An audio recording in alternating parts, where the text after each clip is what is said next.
It's noon here in Ventnor City, New Jersey, and 9 a.m. in San Francisco, California. And this is CarEdge Live for Thursday, July 3rd, with your hosts, me, Ray, in overcrowded Ventnor, New Jersey, and Zach in, San Francisco. How are you today, handsome? Doing fantastic. Happy Thursday, everyone. I am so grateful to be here with you today. My freaking ear won't pop from that airplane ride to San Francisco this morning. So, you know what, Dad? Hopefully, I sound normal. Hopefully, I hear you all show. But if I don't, I'm putting my best foot forward. A huge thanks to Toma. I don't know, Dad, we talked about them maybe offline before. They raised a bunch of money. They're building AI agents for car dealerships. I'm actually sitting here in their office this morning. So, thanks to the Toma team for letting me come through. We'll remind everyone that today's show is brought to you by CarEdge.com. However, this company that my dad and I started, what are we at now? Almost 6 years? It'll be 6 years in December.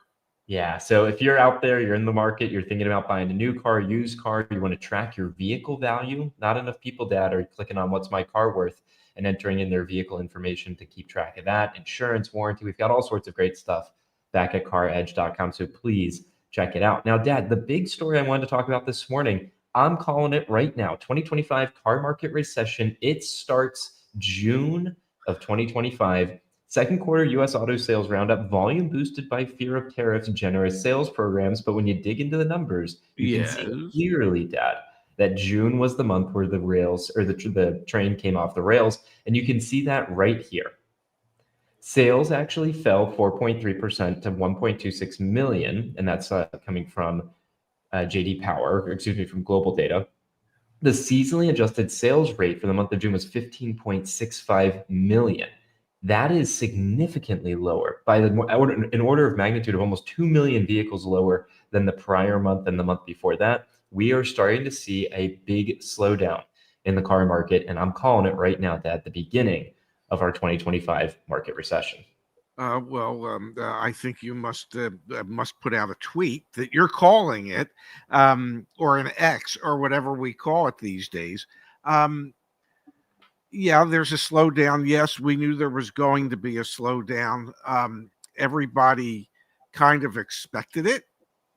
How severe it will be, it'll be interesting to see. Part of it is due to fear over tariffs and how that might impact pricing moving forward. Who's going to absorb those tariffs? I mean, there are so many questions, but yes, I personally, I don't know that I would call it a car market recession, although it very well might be. I've been saying that I think this is going to be a very long, hot, slow summer for new car and used car dealers. I think we're going to see a significant decline in sales for any number of reasons. And Dad, I just want to point out here the reason that I'm going with it got started today is because we're on month number 3 of downward pressure on sales rates. Month to month, the sales rate fell for the third month in a row at 15.3 million new vehicles. It was way down from March, which was 17.8 million new vehicles, April 17.3 million. Those 2 months have been powered by good tax refund season, as well as people pulling in front their purchasing to avoid tariffs. But as you can see, Dad, you're going from 17.8 million vehicles sold for the year all the way down to 15.3. That's a huge drop off, and it's 3 months in a row. So at that point, we've got more than an anomaly here. There's certainly a trend, and we're talking about new car market.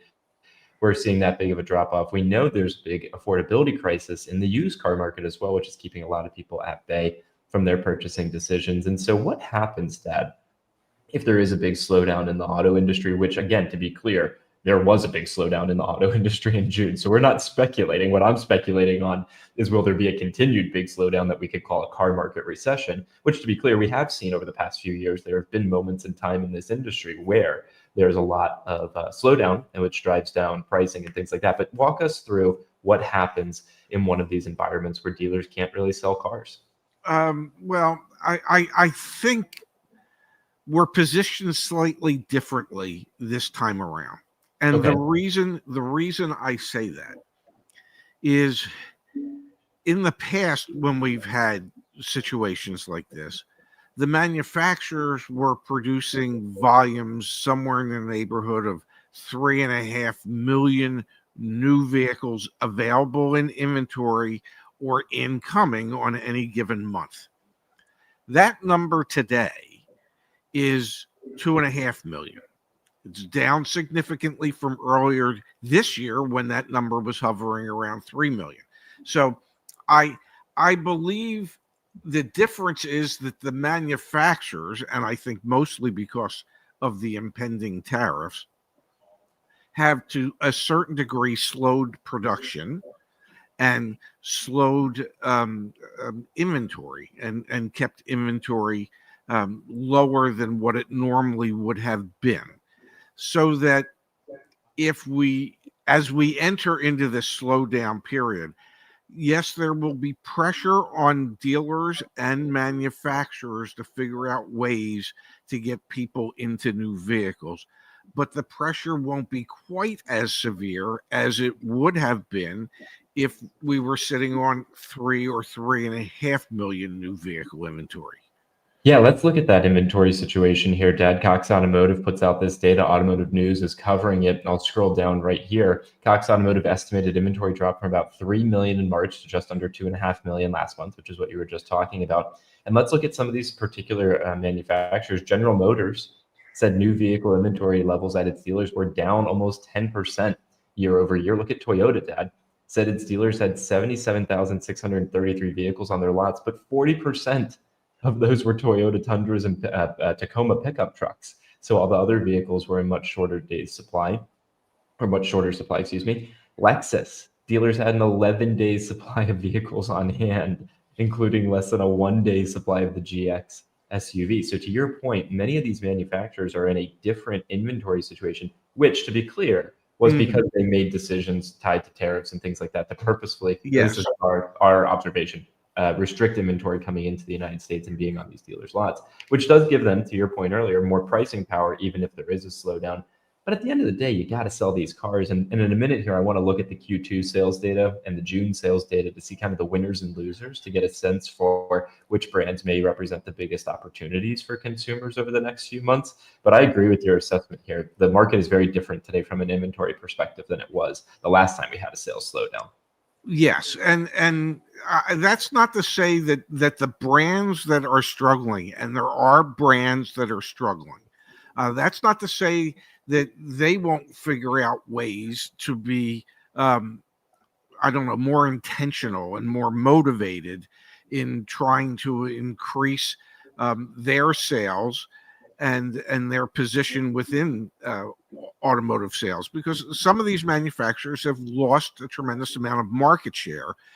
It's not like you can win market share back in 1 month. You have to do it over time.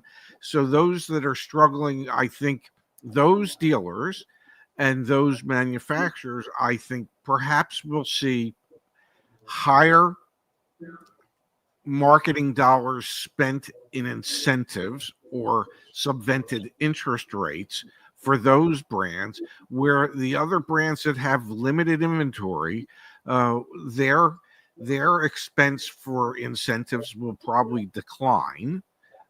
Their profit margins will go up because of that. And their market share will probably remain somewhat steady. But anytime vehicles sit on a dealer's lot, dealers are motivated to move them along, especially when we are still at higher interest rate levels than what we had been at in the past during times like this. So the cost of carrying inventory is much more expensive today than it was 5 years ago. We also know that these dealers, it's a cash flow heavy business. So the dealers that are struggling can't just sit on the sidelines and not try and do something about it. And most dealers, the only thing they know to do, and this was something I learned from one of my area vice presidents with Penske, because John used to always say, if the customer hasn't said yes yet, you haven't lowered the price enough. So many dealers out there will subscribe to that theory, and they will lower their pricing in order to sell a vehicle and create cash flow. Absolutely, Dad. Absolutely. Now, I want to look at those winners and losers from the second quarter of this past, or excuse me, the second quarter of 2025, because I think that I can help you identify where there are opportunities. If you're a shopper in the market right now, and you saw today's headline, the car market recession, okay, maybe this is a good time for me to be thinking about making a move on a new car or used car. Let's look really quickly at the brands who have won in terms of market share, sales growth, and those that are struggling, because those that are struggling are the ones where we're seeing the bigger incentives, the bigger discounts, and really a push for market share. So here you go, Dad. Let's focus on this third column over, which is Q2 change year over year. So BMW sales year over year are pretty much flat. This brand has not particularly moved the needle. It's pretty much flat. Ford, Dad, sales are up 14.4%. This is primarily because of that employee pricing promotion that they did, which obviously has worked wonders. The deals over at Ford are getting better in the sense that you can get deals better than the employee pricing. We're seeing that with our concierge service, and we're seeing that from our community members. But a lot of Ford dealers, Dad, are kind of happy with how that program played out. So if I'm a customer, if I'm a prospective Ford customer, know that you're going to have to do extra work to get a potentially better Ford deal. But they have that program, which makes it pretty easy for you now, and that's why sales went up so much. No, and there's a lot of Ford dealers out there that actually absolutely love the employee pricing program because it takes away all the haggling for a lot of customers. And let's face it, people for the most part don't want to negotiate because they're not particularly good at it. It's not something it's not something they do on a regular basis. So I think that's one of the things that has dramatically impacted the increase in sales that we've seen at Ford. Exactly. 14.4% increase. Although I want to be clear here, Justin on our team compiles the deals every single month from these automakers. F-150 is the worst new truck offer this month with 5.9% APR financing. So again, do your homework before you make a purchase decision. Let's keep going down. GM sales, Dad, up 7.3%. So we know GM's been aggressive trying to move the metal as well. Their sales are up. Honda sales, Dad, up 8.7%. At this point, you're probably reading this. You're like, car market recession. What is Zach talking about? All these automakers are seeing sales gains. Another one, Hyundai Kia, Dad, sales up 7.9%. But then we started to get into some of the brands. I'm going to skip over Lucid. I'm going to skip over McLaren. I want to look at Mazda. Yes. Mazda's the first case study. Their sales are down 2.3%, and Mazda was one of those brands that went up market, higher price points, and cut back on their incentives. So you were making some comments earlier about what type of response does it take when there's a sales slowdown, and you mentioned incentives, some subvented interest rates, things like that.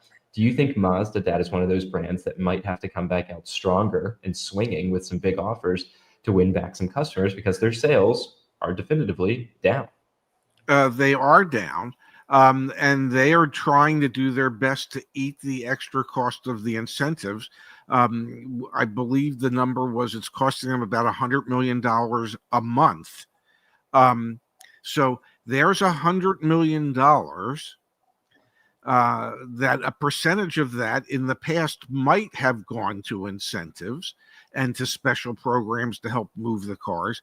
And that $100 million or a percentage of that $100 million no longer will be, or can they afford to be moving that money towards incentives. So what they have kind of put themselves between a rock and a hard place. And what I mean by that is they've tried to eat the incentives, so they haven't raised their prices. But I mean, they tried to eat the tariffs, but they haven't raised their prices. So now that sales have slowed down because they cut back on incentives, what do they do? Would they possibly think about small price increases plus larger incentive spends to move the metal? And we haven't spoken to anybody directly at Mazda. We hope to later this month. Yep. But we haven't spoken to anybody directly at Mazda. But I would not be surprised if that's the direction they decide to go, so that maybe tariffs would end up costing them $40 million a month or $50 million a month. But if it cuts the amount of that cost down 50%, it allows them to increase their incentive spend again. And the thought that's coming to mind is perception is reality. And so even if the prices are higher, but then there's big incentives, that's how you potentially move the metal. So Mazda is one of those examples of a brand who may be caught up in this car market recession, sales slowing down because costs are going up and they're not providing an incentive to purchase those vehicles. To your point, Dad, maybe that's what they'll have to do in response. Let's keep going down here. We know Mitsubishi is a brand that has struggled, as well as Nissan. And so you can see here, Dad, Nissan sales down 6.5%. This is another brand that has actually been insanely aggressive with their incentives, both incentives on the dealer side and incentives to consumers. Nissan is another perfect example of, the car market recession for Nissan started, I think, last year. And they are, if you're a customer and you're contemplating buying a new vehicle or leasing a vehicle, Nissan is a brand I would look at right now. Their offers are some of the strongest in the auto industry, 0% financing across many, many vehicles in their lineup because they're so desperate to move the metal. Yeah, and they have actually lowered the pricing on some of their vehicles, on the Rogues and the Pathfinders, because those are two of the vehicles that are actually built in the States. Yep. And they're trying to increase the productivity of their manufacturing facilities here in the States. So they're increasing production of both the Pathfinder and the Rogue while lowering the prices and increasing incentives. So what we will see is that their sales actually ticked up a little in June, but the overall quarter killed them. So and they have limited options because, well, they have limited cash. And so I don't know what tools they have left in their toolbox to pull out to try and really spur sales to the point where they need them to be. It'll be interesting to see. It will be. And I guess, again, just to reiterate here, you watch this video, car market recession. Okay, which brands? What should I be thinking about? Nissan is a perfect example. If you go into a Nissan dealership, again, they'll probably try and play all the normal games because that's what car dealers typically do. Mm-hmm. But at the OEM level, the automaker level, and at the dealer level, there's a lot of desperation there. And there are a few more brands here, Dad.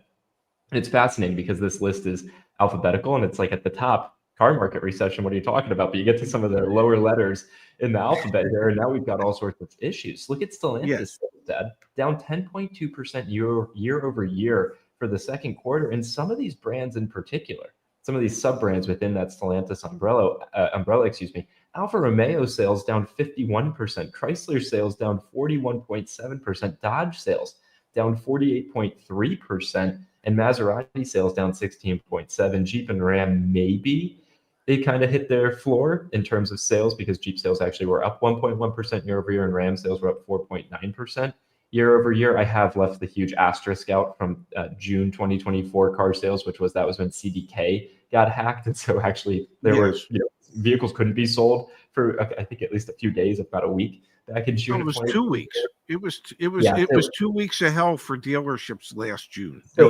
any year over year sales gains in June are actually totally padded because cars weren't being sold for 2 weeks in June of 2024. But anyway, Dad, that's an aside. Stellantis, man, this is another brand where if you're seeing car market recession, this could be a brand that you're looking at to say, okay, I'm going to go get a really, really good deal, like a going out of business type of deal. They have increased their incentives. They have tried to come up with additional marketing ideas in order to move the needle, and they have finally moved the needle when it comes to Jeep and Ram, where they have kind of, for the first time, stopped the slide that we've seen for I don't know how many quarters in a row for those brands. So there is some good news at Jeep and Ram. There's nothing but bad news everywhere else, unless, of course, you're excited by the 24.7% increase in Fiat sales from 316 in the second quarter of last year to 394 in the second quarter of this year. I mean, that right there could be what saves Stellantis. No, I guess not. So for those of you again watching, Stellantis brand with opportunity, look at the one below them, Subaru, Dad. Subaru sales down 8.6% year over year. That is huge. Subaru is a brand what was it, for 43 months or something in a row had seen sales gains. And then that obviously stopped this year over year for the second quarter. Their sales down double digits, over 10%. Subaru is another, 8.6%, almost double digits. Subaru is another brand where if you're watching this is a moment of opportunity where there's starting to become some desperation there. Well, and they were one of the brands that authored price increases at the highest level that we've seen as a percentage of MSRP. We know that Toyota has announced very small price increases across the board that average out to about $280 a car. And on Lexus, it averages out to about $200 a car. Well, on Subaru, at the low end, it was $750, and at the high end, it was $2,050. So the price increases that were announced at Subaru were substantial in comparison to the other Japanese manufacturers out there, because they made the decision they're not going to eat as much of the tariffs as some of their competitors are. Now that has impacted sales. Do they revisit this? Do they end up increasing incentives to get the momentum back? These are such trying times for not only consumers out there, but for these manufacturers as to how do we play this? And there still is absolutely no clarity as to what the future holds for these brands when it comes to tariffs, because there's a sort of kind of drop dead date of July 9th to come up with trade deals. And if they don't, then the tariffs will increase even more. So there's uncertainty there. There's the consumer uncertainty because the pricing's so high. Like, there's so much uncertainty. And Dad, there's not uncertainty back on the CarEdge.com blog because Justin pulled together the best July car deals, and especially the July 4th car deals. So for those of you that are watching today trying to get inside baseball headed into the July 4th, end of July 4th deals, which, to be clear, end on July 7th is when most manufacturers end them. Just Google search best July car deals space CarEdge, and this guide from Justin will come up right here. And Justin's methodology, Dad, God bless him, is the same as ours. Makes sense. Look at the brands that have an oversupply of inventory, which is interesting because we didn't even talk about Hyundai, Dad, but Hyundai actually has 60% higher market day supply of inventory, than the industry. However, their sales actually are up. So like Hyundai's even the sleeper in here. Audi we didn't talk about, Land Rover we didn't talk about, but there are some real opportunities here as we head into the summer because of all that uncertainty, to your point. Audi's absolutely suffering at the moment. Yeah, let's touch on Audi. What's going on over there? Their prices are too high. Their prices have been too high, and here's what you have to realize about Audi. The three major luxury German brands in order are Mercedes-Benz, BMW, Audi. Okay, kind of like the three major Asian brands were Toyota, Honda, Nissan, and so Audi has never wanted to be the price leader in order to be able to sell cars. They were never going to offer the cheapest lease options out there. Their pricing was always going to remain at a premium or luxury level. And it's coming back to bite them in the butt at the moment. And so they really have lost their momentum. And really lost their momentum. And so I'm not sure how there's only so much they can increase the incentives. And the way Audi works is they don't expect the customer to actually pay the dealer the profit. They expect the dealer to hit sales objectives, and then Audi ends up paying the dealer the profit for hitting those sales objectives. So they're just in a bad way at the moment, and I don't know what's going to help them. They make a fine car, overpriced. You know what's going to help them? Incentives. At the end of the day, you got to get these vehicles moved. Again, you went viral way back when, Dad. What happens to unsold new cars? They get sold eventually. You Yep, just got they to all get sold. I want to remind everyone that back at CarEdge.com, we are in the waning hours of our July 4th sale. That means that if you want to get 20% off our car buying services, which, Dad, we are up to over 1,900 reviews over on Google, 4.9 stars. So tremendous congratulations to our team Yeah. for the service they provide our customers. Negotiation expert, $319 instead of $399. And our full concierge car buying service, $799, $200 off as compared to $999 usually. So please take advantage of that. And that CarEdge Insights is also 20% off as well. All the tools we use, you can use them yourselves and make sure you have an awesome car buying experience. All right, Pops, let's head over to the chat. How's that sound? Sounds good to me. All sorts of insights here from Igor. Let's run through them. Dealers that I'm talking with all say July will be even worse, and this July 4th weekend will not be a success. The early read on July is, and the expectation is, it'll continue to be a slowdown from June. Like, what tailwind is there that suggests that car sales are going to pick back up? There really isn't any good news right now. Well, July tends to be a vacation month, so July is typically slower to begin with. And what normally saves July to any degree is July 4th. And I can tell you that from my experience, July 4th sales were never like that big a deal. We advertised sales, but the number of customers that actually were coming in was much lower than, say, Memorial Day or Labor Day. So I think July is going to be a very, very slow month. Heat wise, it's hot all over the country. The public just doesn't have the money available to them to be able to go out there and invest in these vehicles. So invest in these vehicles. Look, check yourself, Papa Chefsky.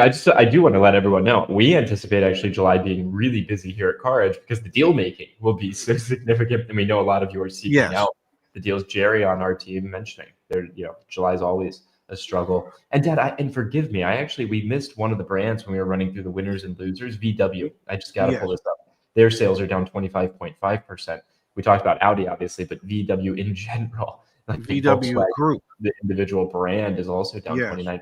That could be one of those that also represents an opportunity. So yeah, there you go. July potentially being an issue. And you can see here from Igor as well, Dad, absolutely there's going to be an even bigger slowdown. And I'm hearing it's not just North America problem, but the same thing is happening in Asia and Europe. So this could be global rather than just here domestically in the United States. Well, and we've seen signs that could be, in Europe for years now. Well, I think when you roil the markets with tariffs, it doesn't just impact the United States. It impacts everything globally. It reminds us. This was even pre-tariff, Dad. This was pre-tariff. This was all the automakers moving to EVs. We saw Volkswagen having to fire people in Germany, factory trying to close plants. Tariffs just like maybe put it over the top. But the tariffs exacerbated it. So exactly, yeah. So now, what could we end up with? A global recession, perhaps. And to be clear, we're talking car market recession. We're not prognosticating about broader financial markets or anything like that. Just the car market and what's happening there. And I could see it being global as well. One more note from Igor here, and then we'll move to some other comments in the chat. Last year during this time for 4th of July sale, I would sell 15 to 20 cars in one weekend, but this year I only have 2 cars lined up. That's it. So there you go. Another little tidbit, another little insight. That's a significant decline in sales, Igor. What are you going to do about it? Yeah. Earlier in the show from Justin, new Forester seems to be a flop, at least compared to past successes. I wonder why. Maybe it has to do with the $1,000+ price increase that the Forester is seeing. Could have something to do with that. Could have been a contributing factor. Could be. Yes. You can see here as well on Subaru from Jerry. Agreed Ray, Subaru's sales decline illustrates the play if a manufacturer goes aggressive with price increases to absorb tariffs in today's market. I think that's exactly what we're seeing. And Subaru, even with their price increases, is still a value mass market brand. But yet their customers, or who their customers were, are looking at it and going, well, I don't want to have to pay that huge price increase in order to get another Subaru. Um, these it's really a tightrope that these manufacturers are having to walk, trying to figure out how much they can get the consumer to pay for it, how much they have to eat of it, and where that happy medium is. And it could take a long time before they actually figure that out.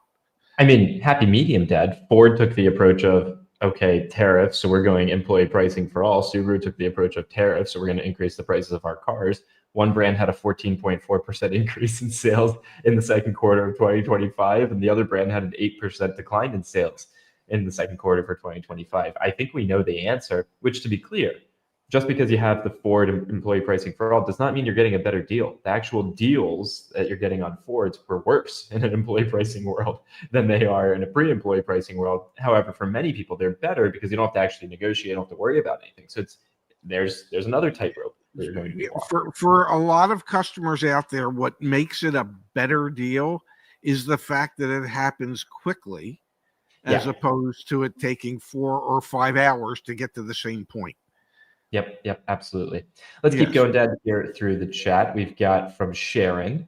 Can you negotiate a lease? Is that something you do? I'm one of Sandy's friends, and this is a great reminder, folks. So, Sharon, this is what our CarEdge concierges do all day long, or negotiation expert. We provide services. So obviously we give you tools back on CarEdge.com. So if you wanted to see and learn about how to lease a vehicle, you click on research, and then from there you could learn about how to lease a vehicle, use our lease calculator, money factors, things like that. If you're disinterested in doing that yourself, which we don't blame you, it's a lot of work, you can hire us, CarEdge.com, and then click on car buying services to learn more. New cars, used cars, finance, lease, doesn't matter. We can help you out back at CarEdge.com. And I'm going to share a quick story with you, Zach. Sure. The last time I saw Sharon, who is a friend of Sandy's, was at your favorite Mexican restaurant when the four of us, Sharon and I and Barry and Sandy, had dinner at El Coyote. Love that. Yes. I believe Sharon is still living in Florida, if I'm not mistaken. Love that. You're sharing that with everyone. All right, Dad. 2 more comments here in the chat from Scott, shopping for a new car.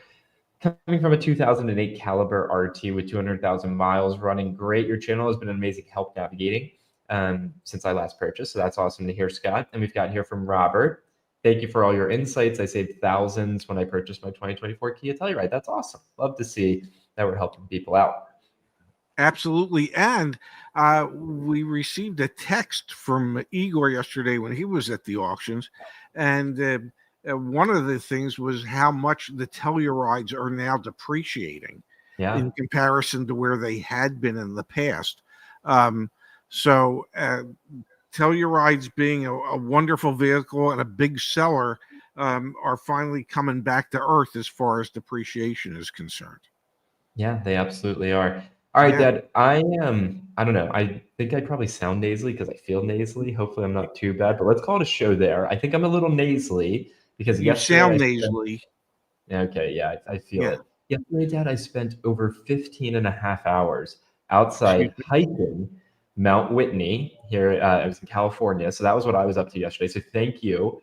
Andrew wants to know if we help with the pre-purchase inspection. We do. Our team helps you organize that for your used car as well. But Dad, I was on Mount Whitney. That's why I wasn't available to do the show yesterday. So thank you to you, Justice, and Phil for knocking out the show. Can I share a few photos with you from yesterday's adventure? Sure. There was no way to set up a live stream from Mount Whitney. I did FaceTime you from the summit because there was good service. So go figure. So for those of you that are interested, I post over on Strava. You can follow me over there, Zach Shefska. I totally screwed up my watch. I missed 5 hours of our hiking time. So anyway, this is not 100% accurate, but Dad, what a beautiful hike. I'll zoom in here. There were just waterfalls everywhere, which were super gorgeous. Really, really, really beautiful. So some waterfalls, some more waterfalls you can see from the snowmelt. Any animals of note? Nothing too notable on the animal front, no. Okay. You can see there were some kind of sketchy parts, like, you're walking across. Excuse me. Yeah, little, probably shouldn't be sharing that with my dad, but whatever. It was fine. We made it. Yeah. And then all the way up at the top here, 14,505 feet. Made it all the way up there, which was, Wow. And yeah, that's your friend that said, "Gee, Pops, we need to get you to do this." Um, someday. and I thought to myself, well, apparently Zach's friend thinks Zach needs an inheritance because I would probably get the 405 feet and drop dead. Forget the It's other high, man. 14,000. I got really bad headache from the altitude. Yeah, really, really, really bad headache. The altitude sickness is very real. After like 13,000 feet, it Yeah. was very, very, very apparent. But yeah, I mean, getting up to 14.5 was hard and like a really good challenge, and doing it all in one day was a big endurance challenge. So super excited that we were able to do that. Super beautiful, and climb the tallest mountain in the lower 48 of the United States, Dad. I think that's a job well done. Well, no, congratulations to you. Go hike more places that I'm not going to join you on, because, well, I want to be around to hear your stories about those hikes. Because if I was actually on the hikes with you, then you could tell the story about how, well, we had to make like this thing that we could put my father in so we could carry him back down the mountain. There's no chance of you. Yeah, it's all good. It's all good. Let's ask the community real quickly. You and I had talked about doing a show tomorrow. Is everyone cool if we go live tomorrow, 9 a.m. Pacific, 12 p.m. Eastern? I think we're planning on it. We'd like to have something to do tomorrow on 4th of July. So let us know in the chat if you're interested in tuning in. But yeah, I think that's the plan, Dad. We'll be back here tomorrow. Absolutely, and I can tell you, if you live in the Philadelphia, South Jersey, tri-state area, and you're thinking you want to come down to the Atlantic City area, and you're looking for a parking space, if you can find one in Camden, New Jersey, which is only about 50 miles from the shore, that probably just about do it for you. Because I was driving around this morning and I have never seen this place this crowded. I nearly T-boned a guy from New York because he decided to make a U-turn in front of me to grab a parking space when he had his right blinker on. But he decided to just, well, I'll just whip it around in front of this guy. So I was very pleased to get back to the condo and park my car and think to myself, I'm not going out in this mess again till maybe Monday. Well, there you go, folks. Be careful if you make your way to the beach this weekend or tomorrow, obviously. We'll be live, though, for 4th of July show, so tune in then. And Pops, enjoy the afternoon. I take it you will not be leaving your apartment or your condo, so enjoy that. I'm going to go get some breakfast here. I'm quite hungry. And yeah, we'll see you all here tomorrow. Well, love you.